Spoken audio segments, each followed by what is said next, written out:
nous discutons des accessoires de ce qui se passe chez nous là-bas en Haïti. Donc, une fois de plus, nous vous disons la bienvenue et vous demandons surtout de partager cette vidéo, surtout préparée pour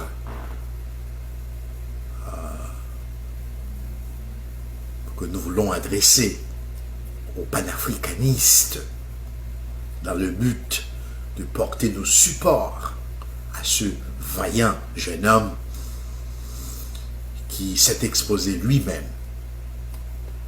dans le soulèvement qui a eu lieu en Haïti tout récemment.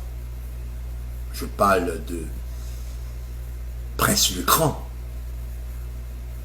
Donc, en ce sens-là, pour porter nos supports, nous adressons particulièrement cette vidéo aux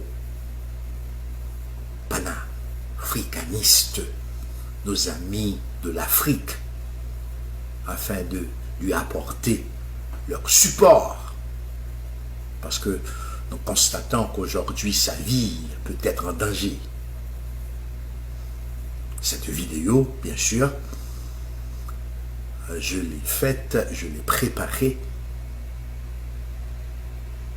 pour porter un support spécial à ce brave jeune haïtien, Prince Lecran, qu'on a vu, qu'on a assisté sur Facebook lors de ce soulèvement qui se fait à Port-au-Prince, Haïti. Combien, en accompagnant le peuple haïtien, il a manifesté sa colère, sa désapprobation vis-à-vis le chaos total dans lequel notre Haïti est plongé. Aujourd'hui, comme moi je le sens, nous demandons un support panafricaniste pour ce jeune homme faillant, ce nationaliste consommé, dont nous le témoignons à travers ses œuvres, que le sang de Toussaint Louverture, le sang de Dessalines coule dans ses veines. Dessalines, ce fondateur, cette main de fer qui a défié l'armée française et le monde en général. Nos ancêtres qui avaient donné des leçons de liberté, de dignité au peuple noir, en faisant d'Haïti l'Afrique reconstituée, c'est-à-dire la noblesse africaine dans le bassin caraïbe. Nous demandons que la volonté panafricaniste se manifeste d'une façon ostentatoire, triomphalement, pour protéger et garantir l'avenir de ce brave jeune homme, Prince Lecran. Nous sommes rendus compte, selon l'histoire, combien de gens comme ça qui se sont tués pour avoir dénoncé aussi ouvertement la manipulation, l'ingérence constante des colons, le sentiment manifeste antidémocratique développé par les États-Unis, le Canada, la France contre le peuple noir, parce qu'ils empêchent toujours à notre pays, au continent africain, d'avancer en nous proposant toujours des pseudo-solutions. Ben voilà. Donc, dans ce cas-là, nous ne voulons pas non plus déresponsabiliser nos hommes politiques dans cette complicité, parce qu'ils ont failli. Ils n'en avaient pas fait leur devoir. de bien plaider la cause haïtienne afin que le rêve de nos ancêtres soit devenu une réalité. Donc notre pays, comme vous le témoignez, est foutu aujourd'hui. En disant cette vérité, nous sommes sûrs, nous ne nous en doutons pas, que la vie de Prince le Grand est en danger actuellement en Haïti. Pour avoir osé d'élever la voix contre l'hypocrisie des impérialistes qui continuent à nous dissocier et à nous traîner dans la pauvreté en utilisant des manœuvres diplomatiques pour foutre notre pays dans la merde, dans le bordel. C'est vrai que des aliénés et des aliénateurs peuvent conspirer et en vouloir à la vie de ce jeune révolutionnaire, Prince le Grand. En tant que patriotes, des nationalistes, des panafricanistes, nous devons tous prêter nos supports à ces jeunes révolutionnaires, Prince le Grand, dans cette lutte pour libérer notre pays de la main de ce petit groupe d'aliénés, des vendeurs de patrie, des impérialistes américains, canadiens, français, etc., qui, selon des actions d'éclat, ne cessent pas de nous rouler dans la farine et de renvoyer Haïti au pied de ces vieux démons qui ont si souvent fait son malheur. Ah ben, nous dénonçons aujourd'hui, une fois de plus, ces actions antidémocratiques quand l'ONU, l'OEA, etc. prouvent leur désaccord pour que nous ayons dans notre pays notre force militaire, une force militaire qui serait capable de travailler de concert avec la police nationale pour garantir la vie et les biens dans notre pays. Alors vous imaginez les États-Unis, le Canada, la France, tous les autres pays du monde sans leur force militaire? C'est justement pas possible.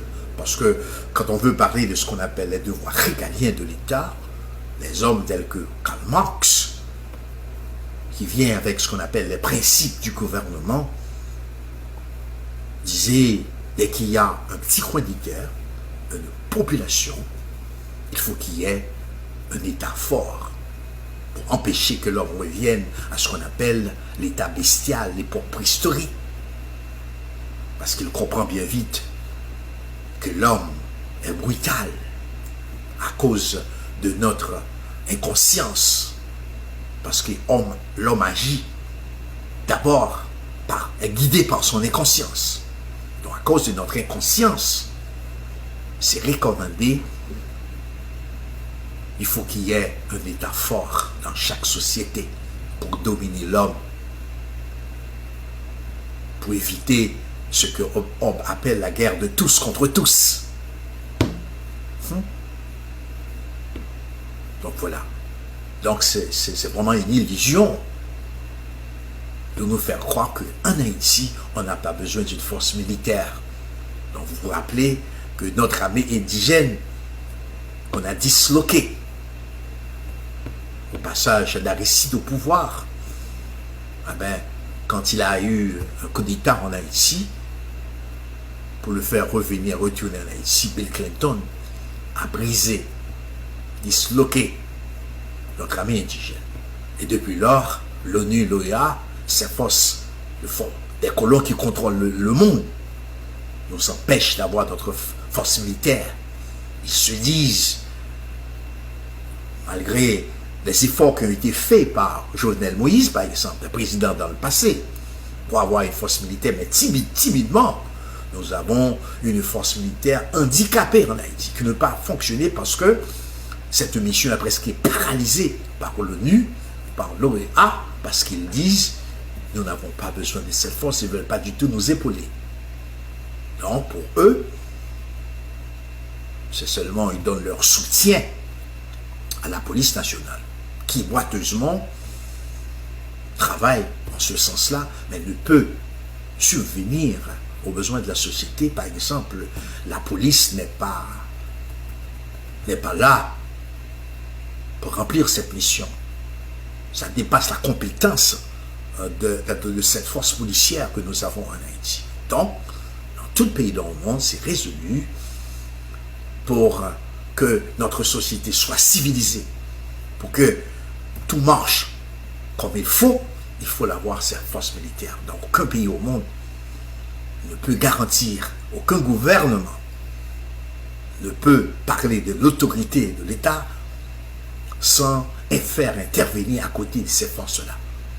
Une force militaire et une force policière pour garantir des vies et des biens des citoyens. Et voilà. Donc aujourd'hui, une fois de plus, nous dénonçons cette hypocrisie. Et c'est pourquoi que nous apprécions et nous portons nos supports à ce jeune homme-là, le prince le Grand, qui s'est dévoilé lui-même, qui espère un moment, qui a fait des études dans le pays, il arrive à extérioriser sur ses pensées pour dire non, c'est inacceptable ce qui se passe chez nous. Eh bien, il dit la vérité aux gens. Donc on a besoin de cet appui de l'homme noir en général. C'est pourquoi nous présentons cette vidéo, sollicitant l'appui du monde africain. Nous faisons appel aux panafricanistes de venir en aide. Donner leur support afin qu'ils puissent parler sur les réseaux sociaux pour que nous puissions vraiment protéger la vie de ce jeune homme-là, Prince le Grand. Voilà, dans cette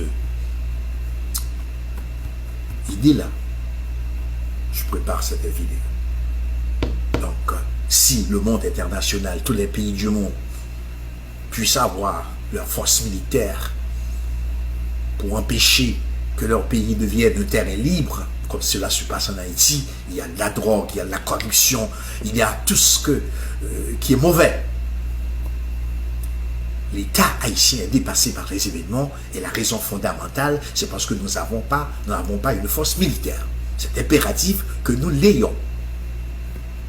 Donc nous voulons des hommes et des femmes conséquents, des intellectuels chevronnés, des hommes ambitieux, des hommes politiques de conviction qui vont parler ouvertement au monde international pour leur dire aucune intervention nous sera utile si l'on ne voit pas, si dans cette idée-là, l'idée derrière cette intervention n'embrasse pas pour que nous ayons dans notre pays une nouvelle force policière entraînée pour sécuriser la nation haïtienne. Voilà, donc j'espère que le message est passé et nous espérons que tous les Haïtiens qu'en Haïti et de la diaspora, surtout le panafricanisme, en général, nous sommes appelés à porter nos soutiens à ce jeune homme, ce jeune révolutionnaire, Prince le Grand, protéger sa vie, afin qu'il puisse marcher devant la jeunesse haïtienne comme une lumière et leur montrer le chemin, car on en a besoin. Merci de nous avoir écoutés. Nous espérons causer avec vous encore une prochaine fois.